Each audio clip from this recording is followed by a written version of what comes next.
Hi, this is Gary with MACMOST.com. Let me show you how to protect yourself against two-factor scams. So two-factor or two-step authentication is a great way to protect your online accounts against scammers that want to get into them. The general idea is that you not only need to know your ID, which is usually just your email address, and your password, which of course should be a long unique password for each site, but you also need a second factor after the password.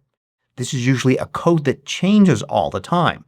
So you enter your ID, your password, and then it asks you for the code. Then you get the code from a variety of different sources depending upon the site or service you're logging into, and only then are you allowed into the account. Somebody trying to break into your account may know your ID because it's probably just your email address and that's pretty public.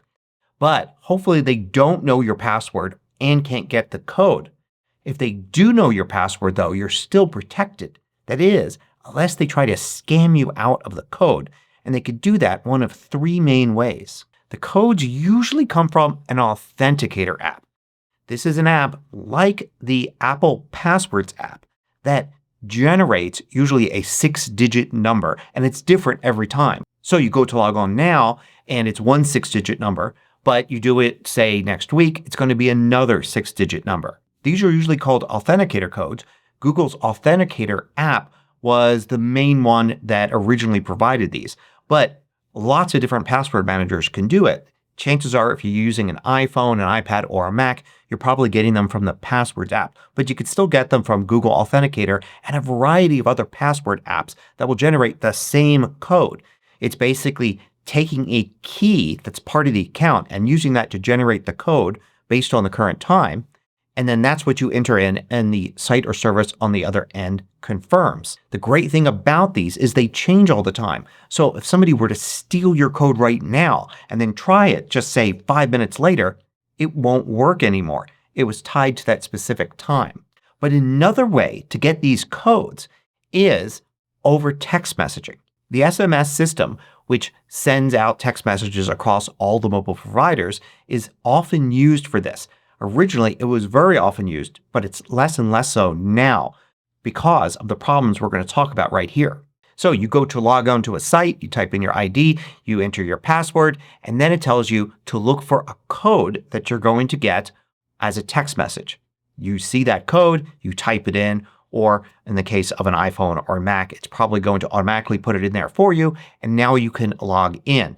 That second factor protects your account as somebody else who only has your ID and password can't get in. They won't get that code. The code will come to you if they try to log in. They never see the code. They can't complete the last step. They can't log into your account.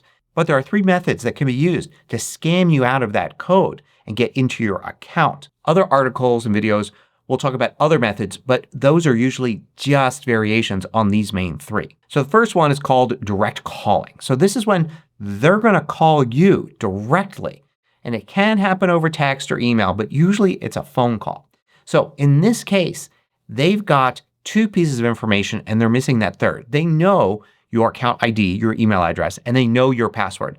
So they've gotten that from somewhere. Where do they get your password from? Well, it could have been a data breach at the site itself, or it could have been a data breach at some other site and you used the same password on two different sites. So they're guessing that you just used the same password over and over again. That's why it's important to have a unique password for every website. So a data breach with one site doesn't hurt you on other sites. Okay, so they need the second factor.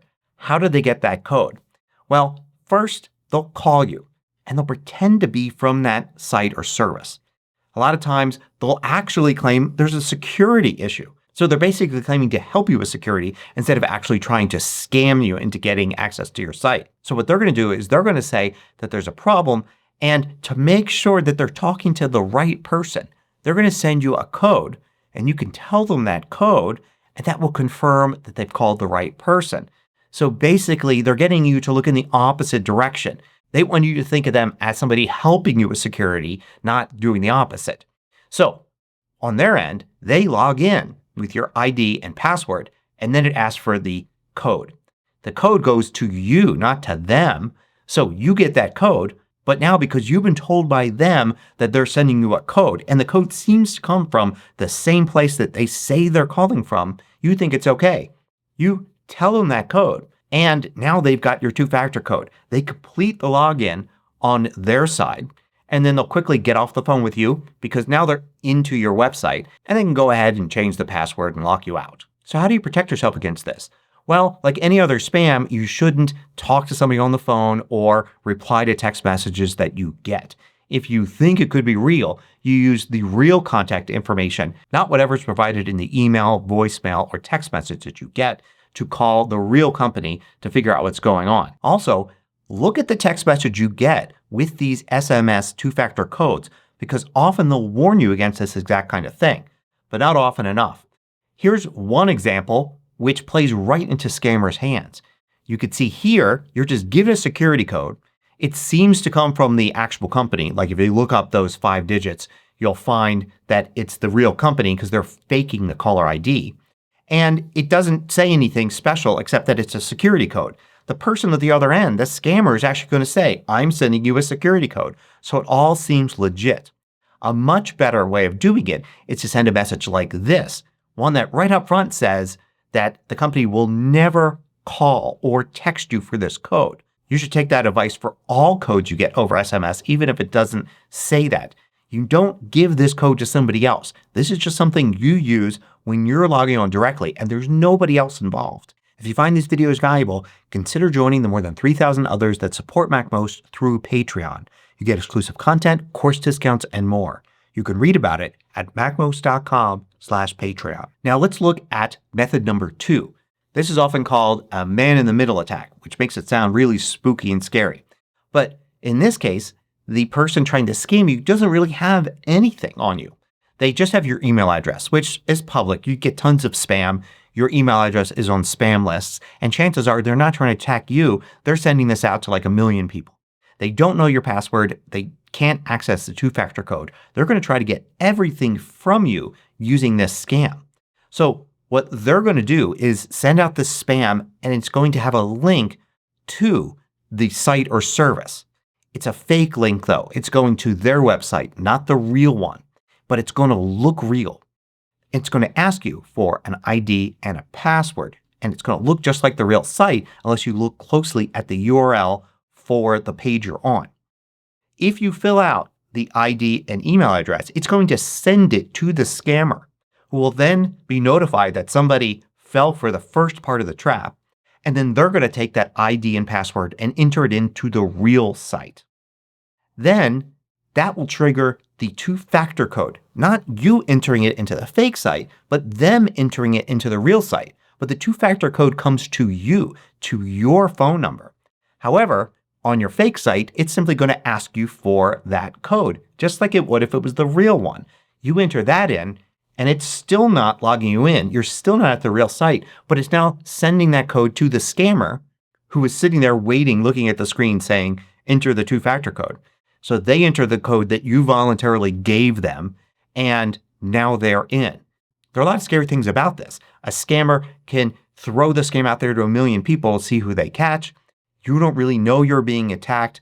And if they get in, you may still not know you're being attacked until later. So you avoid this, of course, by not clicking on any links in emails or text messages, just like you probably already do to avoid spam. If you do go to the site, you should be able to see that the URL is different than the real site. But they can be really tricky with this and make it look kind of real. And you really have to pay careful attention to make sure you're at the right site.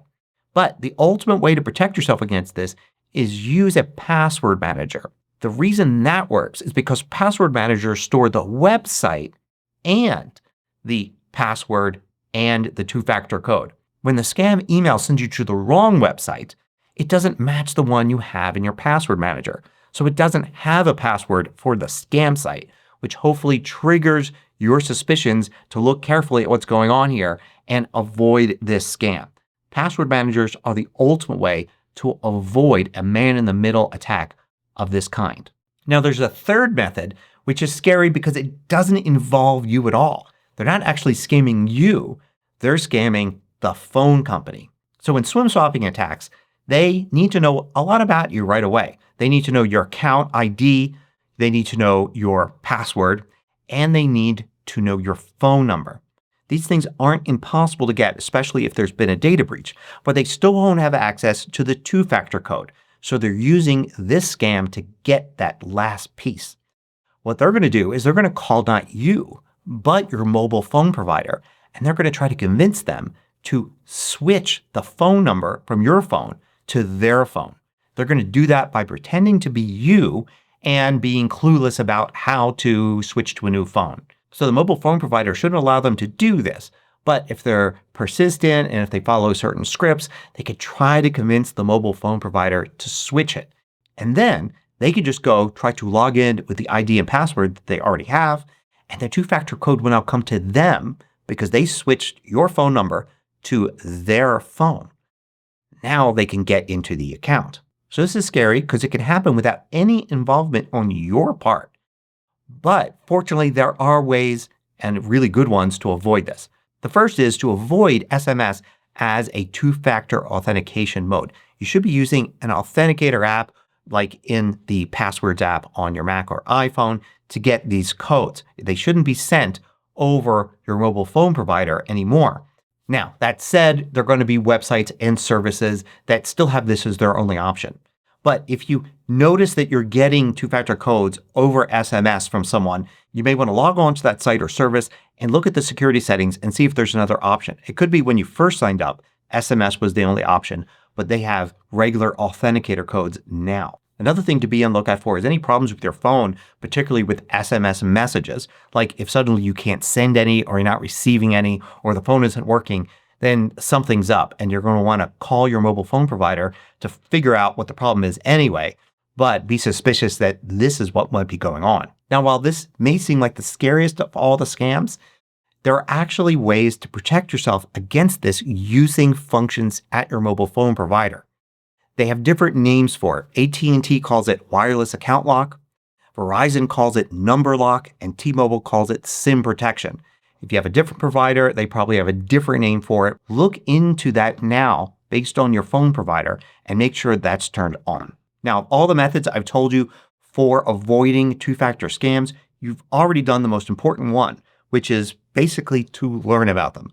Once you know they're there, you can start to take protections against them and be on the lookout. Also tell your friends and family about these kinds of scams. Tell them about how to prevent them. Education is the best protection.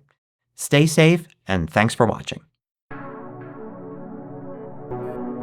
Want to know about every new MACMOST video each week?